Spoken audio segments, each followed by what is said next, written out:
In-depth channel के sinus infection series के दूसरे वीडियो में आप सभी का स्वागत है।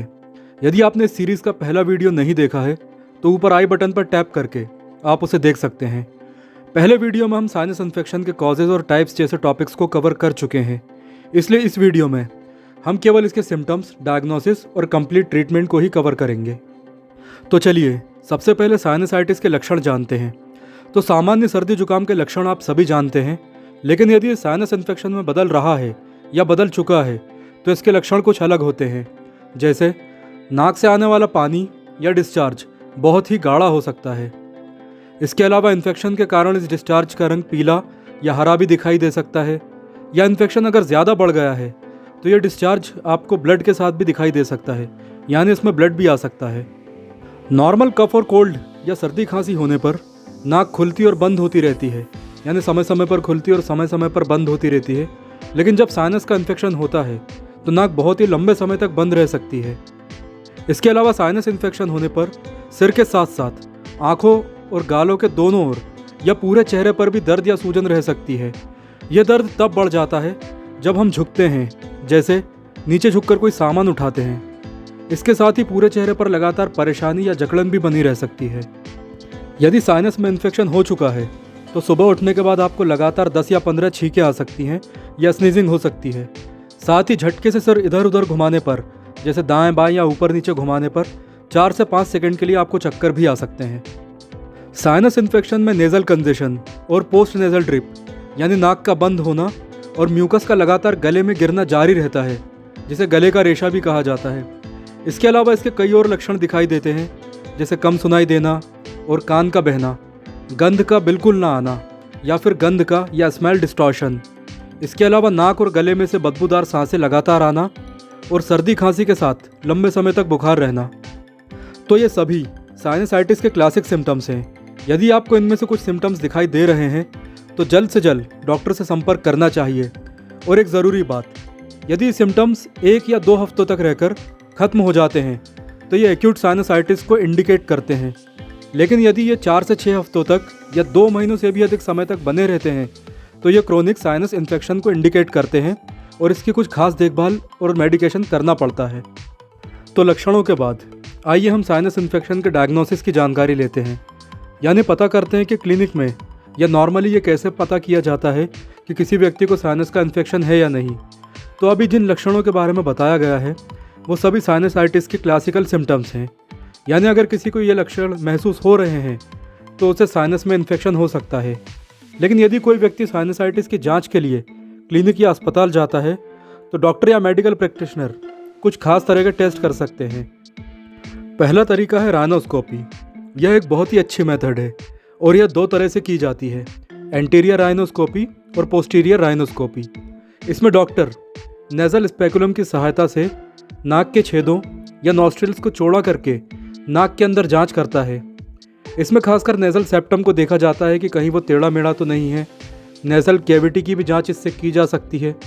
इसके अलावा मिडिल मिएटस को देखा जा सकता है और किसी भी तरह की एबनॉर्मल डिस्चार्ज, पपड़ी, गठान, फुंसी या कोई बाहरी चीज़ नाक में कहीं अटकी तो नहीं है या फिर नाक से कहीं खून तो नहीं बह रहा है, इन सभी की जाँच इससे आसानी से की जा सकती है।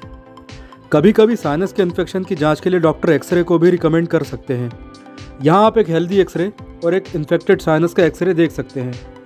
राइट साइड के एक्सरे में आप साफ देख सकते हैं कि एक तरफ का मैक्सिलरी साइनस पूरी तरह बंद है। तो एक्सरे भी इसके डायग्नोसिस का एक तरीका है, लेकिन अब यह आउटडेटेड हो चुका है। साइनस में हुए इन्फेक्शन के डायग्नोसिस का अगला तरीका है CT स्कैन, और मेरे हिसाब से यह सबसे अच्छा तरीका और साइनसाइटिस के डायग्नोसिस का गोल्ड स्टैंडर्ड है।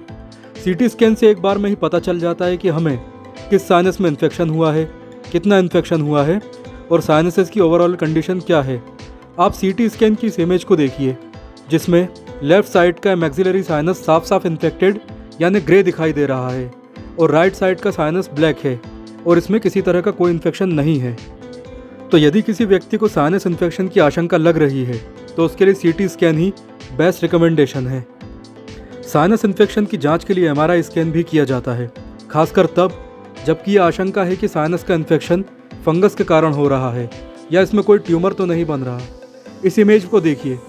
MRI स्कैन की ये इमेज यानी इमेज B साफ साफ दिखा रही कि साइनस, वो भी मैक्सिलरी साइनस की लाइनिंग इन्फेक्टेड है और ये सूजकर मोटी हो चुकी है। तो ये कुछ टेस्ट थे जिससे साइनस इन्फेक्शन का क्लिनिकल डायग्नोसिस किया जाता है। वैसे तो ज़्यादातर मामलों में इन टेस्ट की ज़रूरत नहीं पड़ती। ईएनटी डॉक्टर केवल सिम्टम्स को ही देखकर बता सकता है कि आपका साइनस इन्फेक्टेड है या नहीं। डायग्नोसिस के बाद अब हम इस सीरीज़ का सबसे इम्पॉर्टेंट पार्ट शुरू करते हैं, जो है साइनस इन्फेक्शन का ट्रीटमेंट। तो इस ट्रीटमेंट को हम 3 पार्ट में डिवाइड करेंगे। पहले पार्ट में सेल्फ केयर या सेल्फ मेडिकेशन, यानी आप अपनी खुद की देखभाल करेंगे। दूसरे पार्ट में हम मेडिकल ट्रीटमेंट देखेंगे, जिसमें हम देखेंगे कि एलोपैथ और आयुर्वेद में वो कौन कौन सी दवाइयाँ हैं जिनसे साइनस इन्फेक्शन का उपचार किया जाता है। और तीसरे पार्ट में हम साइनस इन्फेक्शन को ठीक करने के लिए की जाने वाली सर्जरीज और ऑपरेशन की जानकारी लेंगे। चाहे साइनसाइटिस हो या कोई और बीमारी, आप जितना खुद का ख्याल रखेंगे, सेल्फ केयर करेंगे, उतनी ही जल्दी बीमारी को ख़त्म कर पाएंगे। किसी भी रोग से छुटकारा पाने के लिए जितना ज़रूरी मेडिकेशन होता है, उतनी ही ज़रूरी सेल्फ केयर भी होती है। तो साइनस इन्फेक्शन को ठीक करने के लिए आप सबसे पहले अपनी डाइट पर ध्यान दें। भरपूर मात्रा में फल और सब्जियां खाएं, उबला हुआ खाएं, सूप पिएं और भरपूर मात्रा में पानी पिएं। हो सके तो सर्दियों के मौसम में गुनगुना पानी ही पिएं, क्योंकि शरीर में म्यूकस बनने से जो वाटर लॉस होता है उसे यह पानी पूरा तो करेगा ही, साथ ही भरपूर मात्रा में पानी पीने से म्यूकस पतला होगा और साइनस से आसानी से निकल जाएगा। साथ ही आप लाइट टू मॉडरेट एक्सरसाइज यानी हल्का व्यायाम भी कर सकते हैं। सुबह धूप में बैठें। अगर धूप से परेशानी है तो चेहरा ढककर धूप में बैठें। धूप से म्यूकस की लाइनिंग रिलैक्स होगी, ब्लड वेसल्स चौड़ी होगी और म्यूकस आसानी से बाहर निकल जाएगा। इसी के साथ आप चेहरे पर गर्म पानी की टॉवेल भी रख सकते हैं। ये साइनस को ओपन करती है और साथ ही इंस्टेंट रिलीफ भी देती है। यदि ठंडी और सूखी हवाओं से परेशानी होती है, गले में जलन और चुभन होती है, तो आप ह्यूमिडिफायर जैसी डिवाइस का भी यूज़ कर सकते हैं। इससे कमरे की हवा में पर्याप्त मॉइस्चराइज़र बना रहता है। सेल्फ केयर में आप नेज़ल सलाइन स्प्रे भी यूज़ कर सकते हैं। इस स्प्रे में केवल पानी और नमक के सिवा कुछ नहीं होता। आप जानते ही हैं कि नमक बैक्टीरिया, वायरस और फंगस को ख़त्म करता है और इसका कोई साइड इफ़ेक्ट भी नहीं होता। साथ ही ये पोस्ट नेज़ल ड्रिप, जिसे गले का रेशा भी कहते हैं, जिसमें लगातार गले में कफ गिरता रहता है, इसमें भी राहत देता है। तो आप बिना किसी डर के नेज़ल सलाइन स्प्रे का यूज़ कितनी भी बार कर सकते हैं। यदि आपको नहीं पता कि कौन सी कंपनी का सलाइन स्प्रे अच्छा रहेगा, तो आप कमेंट करके पूछ सकते हैं। इसके साथ ही आप गर्म पानी की भाप भी ले सकते हैं। चाहे तो इसमें कोई एंटीसेप्टिक ऑयल मिला लें, जैसे नीम का तेल। इसका कोई साइड इफ़ेक्ट भी नहीं होता और रिज़ल्ट भी अच्छा आता है। इन सभी के अलावा आप जल नेति कर सकते हैं, जो एक आयुर्वेदिक पद्धति है। इसे इंग्लिश में नेज़ल फ्लशिंग कहा जाता है। इसके लिए आप किसी केमिस्ट की दुकान से जल नेति पात्र या नेज़ल फ्लशिंग पॉट ले सकते हैं। इसमें हल्का गर्म पानी, नमक और नीम का तेल मिलाकर नॉस्ट्रिल को साफ कर सकते हैं।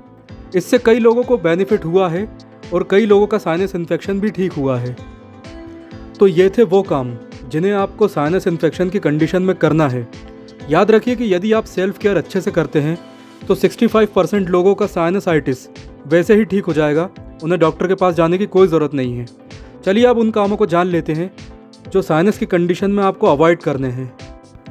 इसमें सबसे पहले आपको ठंड से बचना है।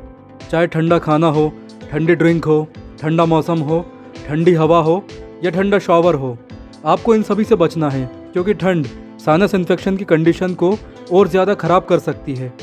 दूसरा, आपको धूल, धुएं, गंदगी, सर्दी जुकाम से पीड़ित लोगों या एलर्जी पैदा करने वाली चीज़ों से दूरी बनाकर रखनी है। इसके लिए आप N95 जैसे फेस मास्क लगा सकते हैं, बार बार हाथ धो सकते हैं और उन चीज़ों की पहचान कर सकते हैं जो आपको एलर्जी पैदा करती हैं, जिन्हें एलर्जी ट्रिगर कहा जाता है। तीसरा, आपको बंद नाक को खोलने वाले स्प्रे, जिन्हें नेज़ल डीकंजेस्टेंट कहा जाता है, केवल तभी यूज़ करने चाहिए जब बहुत ही ज़्यादा ज़रूरत हो। ये स्प्रे स्टार्टिंग में तो राहत देते हैं, लेकिन बाद में साइनस की कंडीशन इनसे और ज़्यादा ख़राब हो जाती है।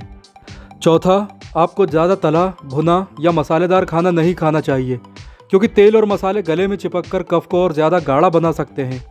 हालांकि मसालेदार चीज़ें तो फिर भी खाई जा सकती हैं, लेकिन तेल, घी और क्रीम को आप अवॉइड करें या कम से कम कंज्यूम करने की कोशिश करें। पांचवी और अवॉइड करने वाली आखिरी चीज़ यह है कि आप अपने मन से कभी भी एंटीवायरल, एंटीबैक्टीरियल या एंटीफंगल दवाएं ना लें। यह काम आप अपने ईएनटी डॉक्टर पर ही छोड़ दें। तो दोस्तों, ये थे साइनस इन्फेक्शन के कुछ डूज और डोंट्स। लेकिन यहाँ मैं आपसे माफ़ी चाहूँगा क्योंकि समय की कमी के कारण मैं आपको साइनस के मेडिकल ट्रीटमेंट की जानकारी नहीं दे पा रहा, जो जल्द ही अगले वीडियो में दे दी जाएगी। लेकिन आप में से या वो जिन्हें साइनस इन्फेक्शन की समस्या है, उनमें से 65% से अधिक लोग केवल इस वीडियो में बताई गई सेल्फ केयर मेथड से ही ठीक हो जाएंगे और उन्हें कोई अलग ट्रीटमेंट की ज़रूरत नहीं है। साइनस इन्फेक्शन के एलोपैथिक, आयुर्वेदिक और सर्जिकल ट्रीटमेंट के नए वीडियो के साथ मैं जल्द ही आपसे मिलता हूँ। तब तक आप इस वीडियो को अधिक से अधिक शेयर करें और चैनल को सब्सक्राइब करने के साथ साथ बेल आइकन ज़रूर दबाएं। Thanks for watching this video.